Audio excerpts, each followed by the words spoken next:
ठीक ठीक ठीक।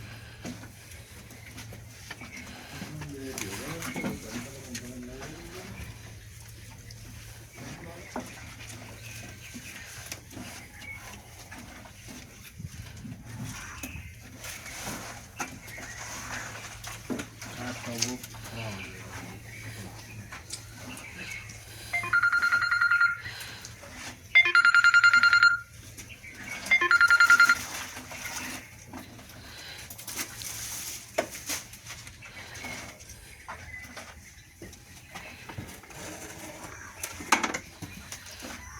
ये आप ऊपर कर लीजिए इसको। चलो इसमें हमें मिट्टी डालनी है 200-250 ग्राम डाल दीजिए इसमें। 200 ग्राम 200 ग्राम डालनी है, लेकिन ये ज़्यादा ही है।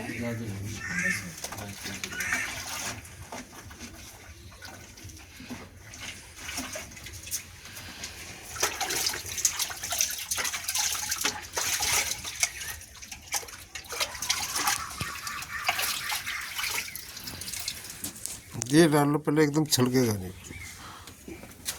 जाओ। चल मैं हाथ से ही डाल दूँगी।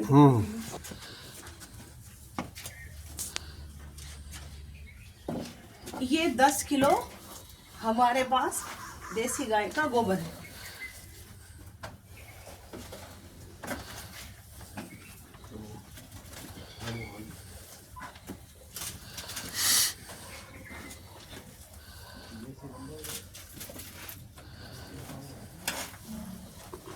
मैंने तोला नहीं है फिलहाल, लेकिन हाँ वो थोड़ा कम ज़्यादा तो कोई थोड़ा ज़्यादा भी ज़्यादा भी हो जाएगा तो ज़्यादा कोई ही है, वो नुकसानदायक नुकसान नहीं नहीं होगा है। किसी भी हाँ तरह वो से। कम से कम पानी की 170 लीटर। ठीक है, तो 170 लीटर पानी भी नहीं है। हाँ वो तो एक वो है। मैं सारा ही डाल देती हूँ इसमें।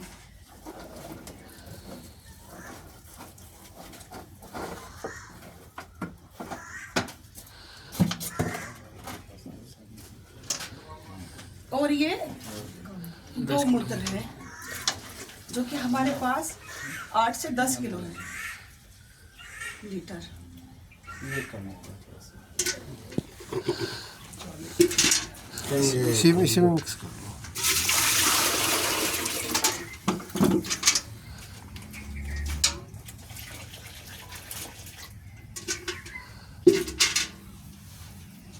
अब हम इसको जो है ना इस तरह से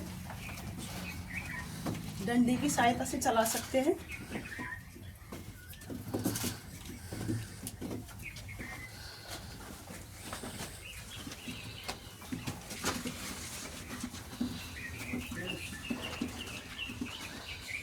इसको ज़्यादा चलाने की भी ज़रूरत नहीं, हम 5 से 10 मिनट तक इसको चला के ऐसे ही छोड़ सकते हैं।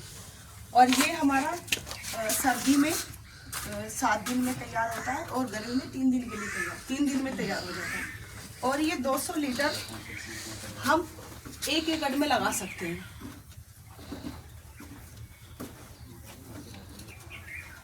ये शीतल विधि बताना आसान है और लोगों को करना भी आसान है, कर सकते हैं लेकिन किसान। इनिशिएटिव लेना सबसे इम्पोर्टेंट है। इसको छानने के बाद जैसे कि मैंने ये चला के छोड़ दिया है, इसको हम जैसे कि यहाँ पे छान है तो हम बोरी से ढक सकते हैं ताकि ये गर्म ना हो, या फिर मतलब कहीं भी ठंडी जगह रख सकते हैं। धूप में नहीं रखा जाए। धूप में ही रखना है। जब ये गर्मी में या फिर सर्दी में टाइम के अनुसार अगर ये पूरा हो जाए समय के अनुसार, तो हम इसकी ऊपर की परत उतार लेंगे और इसके ऊपर जो ये परत आएगी कुछ गोबर की इस तरह से आएगी, तो हमें इस तरह से ये निचोड़ के निकालना है। तो उसको हम जो कि वर्मी कंपोस्ट होता है तो हमारा ऊपर से वो भी बन जाता है, और नीचे का जो हिस्सा होता है इसको हम स्प्रे के लिए यूज कर सकते हैं। और जो हम अपने किसी फल के पेड़ में डालते हैं तो हम सिंचाई के साथ उसको मिला सकते हैं। गन्ने में काफ़ी प्रभावी है। गन्ने में तो सबसे अच्छा कैसे होगा इसका? इस पर इसको छानना होगा। अच्छा वही तो कह रहे हैं, ये तो मोटा है उसमें नहीं वो छान कर। ये जो ऊपर का हिस्सा है आप जब ये तैयार हो जाए 3-4 दिन में 7 दिन ये में जो ऊपर का हिस्सा पहले तो ये रोज हाथ चलाना से ही या किसी की सहायता हिंदी तो से रोज हम चलाना निकाल है। सकते हैं। निकालने का क्योंकि ना सुबह अगर शाम किसी चला दे रहे हो वस्तु की उसे सहायता से खुलता रहेगा। निकालेंगे तो उसमें कोई किसान ही नहीं है। इसका लेयर बन जाएगी। डेढ़ बन हाथ से जाएगी। निकाले 3 दिन बाद तैयार हो जाएगा। ये लगता है गर्मियों में कि आपने सर्दी में 1 हफ्ते में। गर्मी में फर्मेंटेशन जल्दी हो जाती ज़्यादा गर्म है। मैं भी गांव से ही हूँ, मैंने भी सब किया था। काम कर लिया। तो इसीलिए मैं तो जब भी अगर इसका प्रयोग करती हूँ तो मैं तो इसको खुद ऐसे ही निकाल करके और इसको किस तरह से अपने एक उसमें डाल लेती हूँ ताकि वो बारीक परत में हो जाए, उसका भी चारों तरफ छिड़काव कर देती हूँ। तो सर ये इस तरह से करना है। तैयार हो जाए सारी तरह। बस ये 3 दिन तक जो है चलाते रहना। जीवाणु का अधिक मात्रा में आपके यहाँ पे उपयोग होगा, जो कि बहुत ही तेजी से आपके खेती में कार्य करेंगे भूमि में, जो कि होना बहुत अनिवार्य है। इसकी जरूरत है। और जिस तरह से हमारे ड्राम, एक एग्जांपल बताती हूँ छोटा सा, जिस तरह से अगर हमारा 1 क्विंटल दूध में अगर हम थोड़ा सा मट्ठा डाल दें और वो फट जाता है, उसमें एक सूक्ष्म जीवाणु जो उसका कार्य करते हैं, सेम यही वो कार्य करता है।